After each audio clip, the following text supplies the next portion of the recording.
Hello ladies and gentlemen, and welcome to this beginner's guide on Rust. My name is Steve Woody and I'm going to be taking you through this series talking about this base building survival game. Now Rust is very well known for being one of the most brutal games online to date.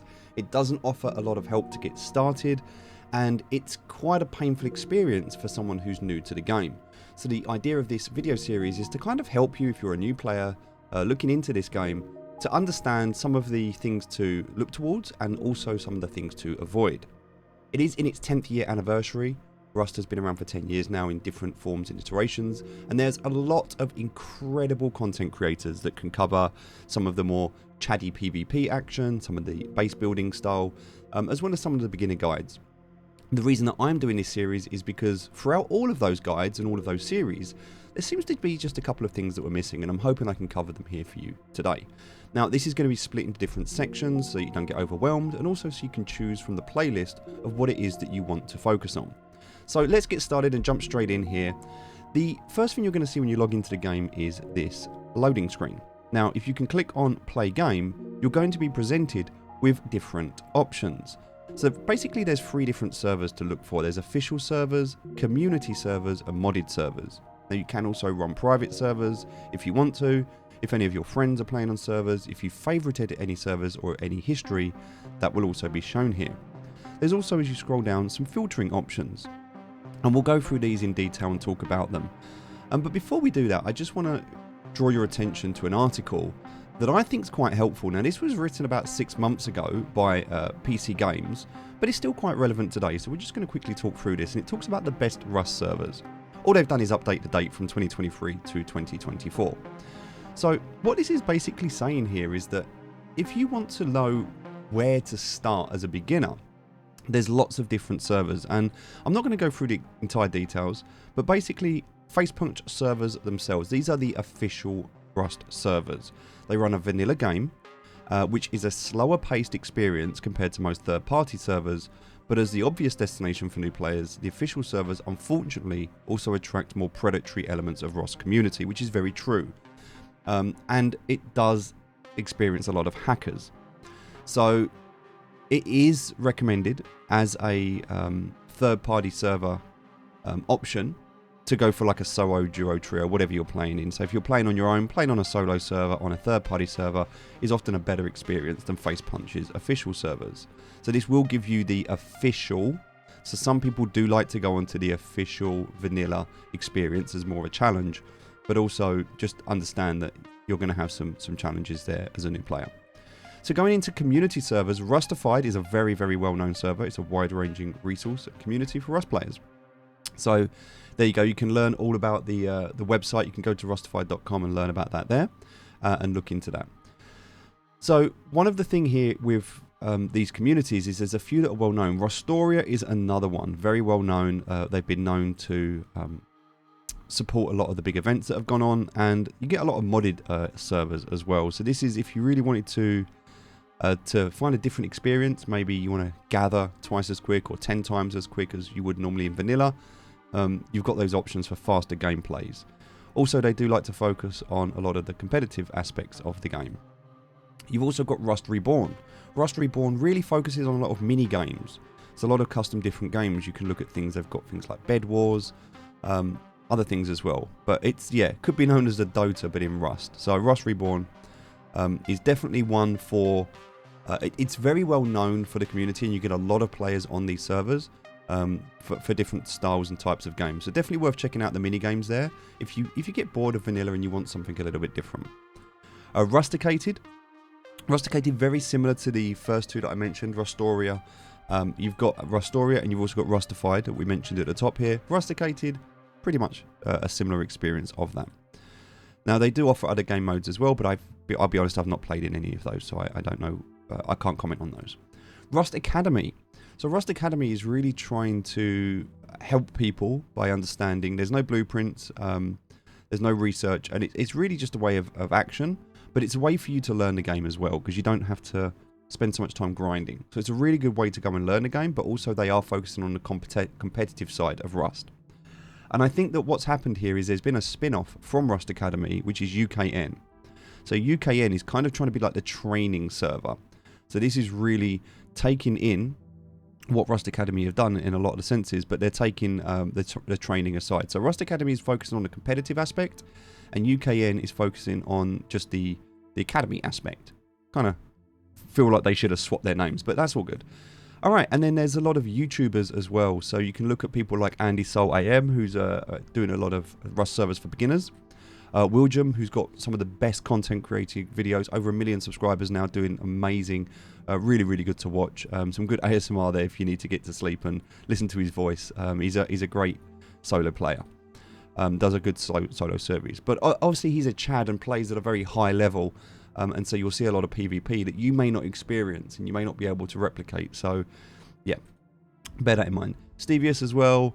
And then there's a few others that we're not going to go into, but you can see them here as well. So really good to get that overview and that understanding of what goes on. So let's now go back to here. And now with that new information, let's have a look. We can see a lot of these Rustoria. We can see a lot of these Rusticated. There's also Reddit, Play Rust. Now, some of these you're going to see, they've got different things. So this one is EU, AU, US. And so you can kind of get an idea of the location, and that's really going to affect the ping. So for me being in the EU, my ping is low here. In the US, my ping is not bad, but my ping in the Australia is very high. Now this ping isn't relative of what's going to happen inside the game. Even though this may appear like a low ping, if I connect, it will warn me that my ping will be higher.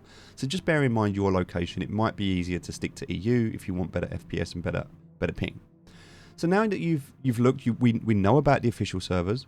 Now, Facepunch servers, as I said, a bit of a challenge, so you might not want to stay on the official servers, the official Facepunch servers, but things like Rustoria, Rustopia, things like Rusticated, Rustified, these servers have additional features in place to combat. They've got active mods, they've got active admin that can help you, but they've also got a lot more in terms of plugins and mods available to help combat a lot of these challenges that the Facepunch servers can get.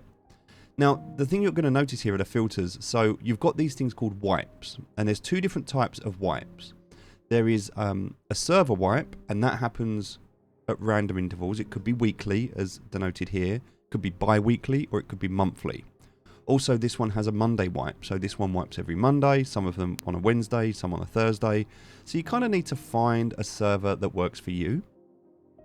But there's two types of wipe. The first wipe is just where all of your assets are wiped. All of your items, buildings, everything inside the server. The server is wiped back to default. It's procedurally generated so that you have a new map. And everything's going to be in a slightly different place. But overall, that's just a standard wipe. The second type of wipe is called a forced wipe or a blueprint wipe. And what this means is that when you're playing the game, you have to acquire assets throughout the game, but you also have to learn how to build. So you have different tech trees that are available, different tiers. There's a tier 1, a tier 2, and a tier 3. And you learn blueprints. Now, when there is a wipe, you retain the blueprints that you've learned, which means you can go into a fresh wipe with your blueprints, and you don't have to relearn those items, which means you can progress a lot quicker and a lot easier. On a forced wipe, everything is wiped. Blueprints as well. It's why it's also known as a blueprint wipe. And that happens once a month. And it normally happens on the first Thursday of every month. And by the way, today is the 4th of January 2024. It is the first Thursday of the month. And that's why I've started this video series today. It's because all of these servers are going to be wiping today. And so we're going to get a chance to go in as a fresh server.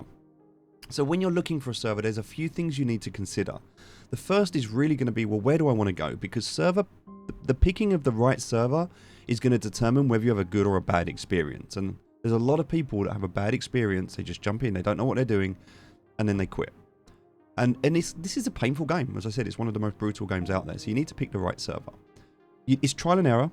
There's also, on the downside, there's especially if we go into the official servers are not too bad. This is quite straightforward. You might want to look by player count. You're not really going to want to go into a server that's really highly populated as a new player. So like a 5, 6, 7, 1,000 population server, there's going to be a lot of people. You're going to struggle. You're going to be constantly fighting and PvP. If that's what you want, great. But you're going to struggle to progress. Some of the lower servers, and as you can see, there's not that many. If we scroll down just a little way down, some of these, down to like 50 players. And if you scroll down even further, we can see some of these, they have not many players at all. Some of them are just 2 or 3 people in the server. And so if you want a really chill, quiet server with not a lot of people in it, then yep, absolutely. But if you want a lot of action and a lot of high pace, then these servers are good as well.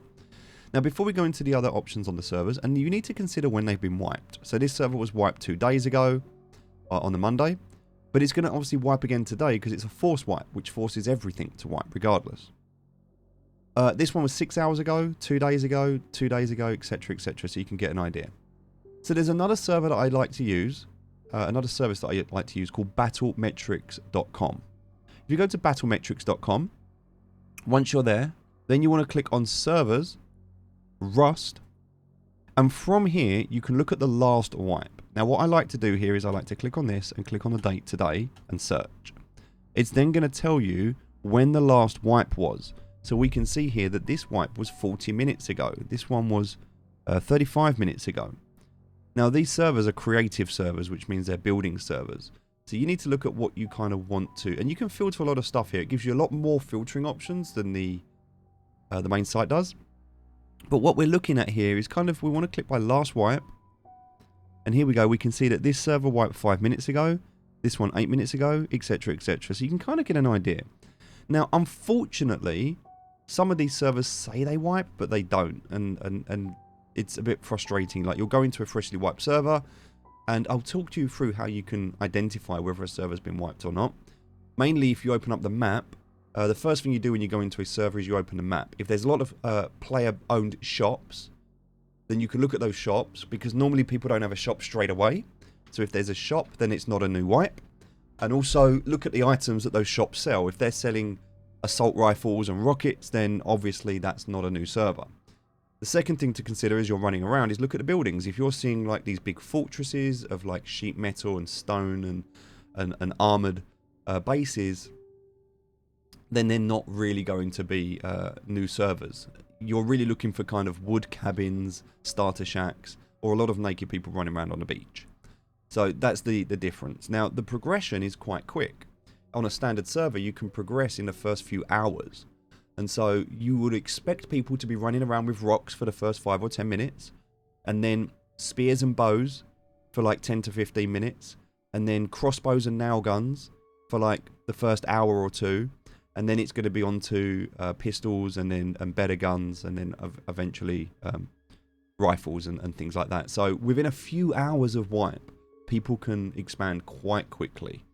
And we'll talk through that in different videos. But just to understand, I want to give you the understanding of the servers. Okay, so now we're going to go back to the game. We've looked at this. We've understood this.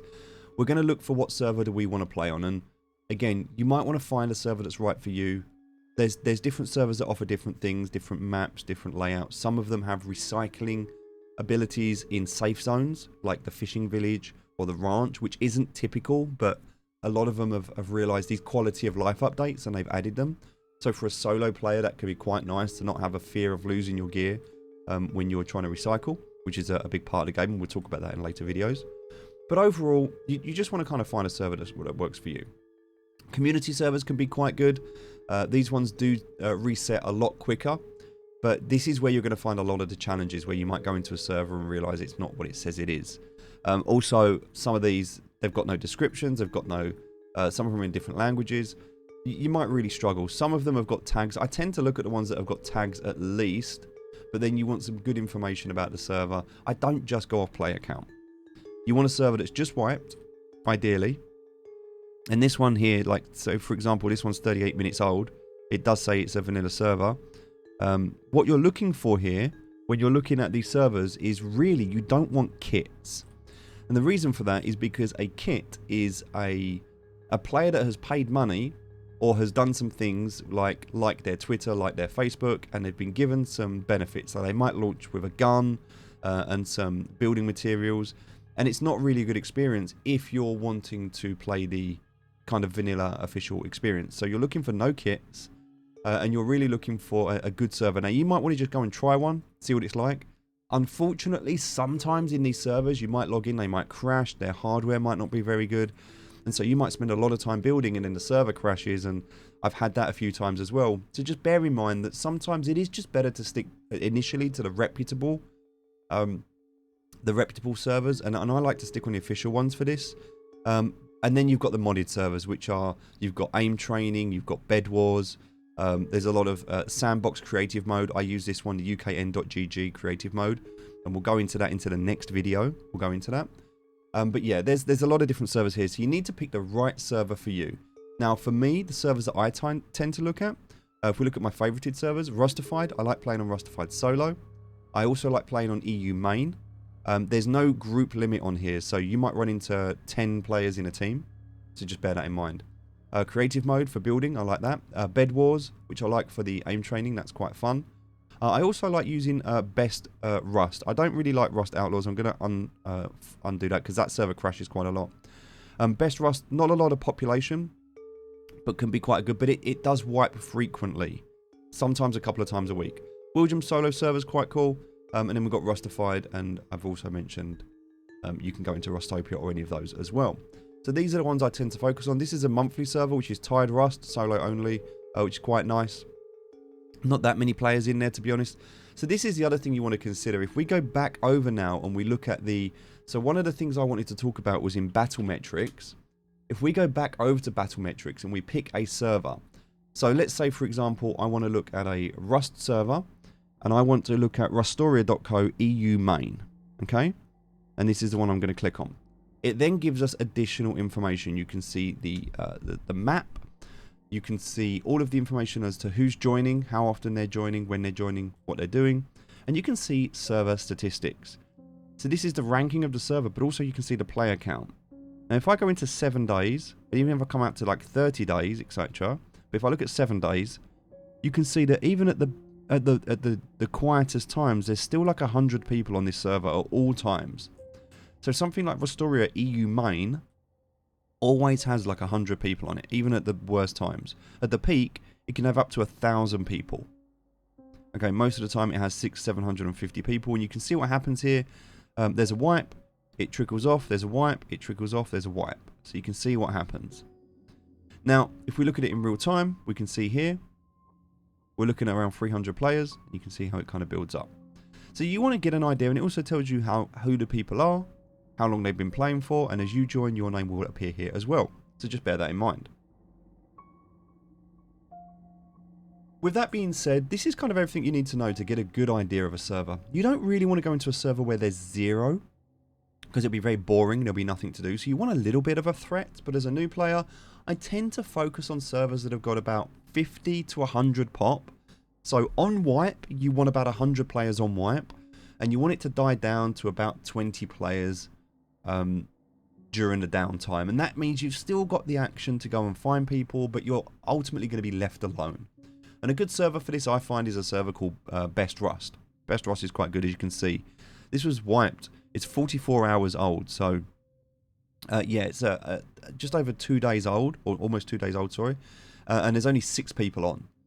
But the next full wipe is in 8 hours, so no one's really going to want to go in here because it's going to wipe in 8 hours. So it might be a good one to get into. And these Best Rust solo servers, they're quite good. There's a few of them. But yeah, you might want to just have a look. William solo, as you can see, 4 days old, only 26 people on it. But again, good server for you to be able to play on. Alright, so with that being said, that's everything you need to know about the servers. Other things you can look at in the menu is the inventory. So you'll get items within the game, either by watching streamers or by purchasing them, or even just by playing the game, you'll get drops. You can refresh your inventory and you'll be able to see these items that you can then use in game. A lot of cosmetics in game. You can go and buy different items from the item store if you want to. There's a way to be able to buy stuff here. Some of these are pretty good, some of them not necessarily worth it. In general, there's a few different things here again, depending if you're interested or not. I probably wouldn't worry about it at the moment. You don't need any of these. But some of them can be quite good. And also Rust Plus, which is a mobile app. Very, very good. And we'll do a video on this later talking about this and how it can help you when you're offline. Alright, so that's everything about the settings and getting to know the game. We don't need to customize any keybinds. There are keybinds later we can look at, but for now, we're ready to go. So you can scroll down here and we can start to filter. So you might want to show full servers and show empty servers. I tend to not look at empty servers, but you do want to sometimes see full ones because you can join a queue. Do you want weekly, bi-weekly or monthly? I tend to leave this empty, but you can click on it, and then if you want to remove it, click on it again. Vanilla is what I go for, typically a vanilla server, but you might want other options that are not vanilla as well. And then what mode do you want? I tend to leave the mode off. You can choose whatever you want if you want to do different things, and your region. So if I'm in Europe, for example, I want to go for a vanilla server that wipes weekly. I've got 3 options here to play from. So once you kind of get your basic options of servers that you like, that you favorited, then you can kind of filter through, see which ones have wiped, when they're wiping, and you can kind of create a little schedule so that you know when to play. And they tend to all wipe at the same time. So most of the time it's either going to be at 3 or 7 PM local time. And that really does vary whether it's going to be on a Monday, a Wednesday, etc. So I hope that helps with the settings. In the next video, we'll jump into a creative server and look at how to build. All right, thanks for joining. I'll speak to you soon.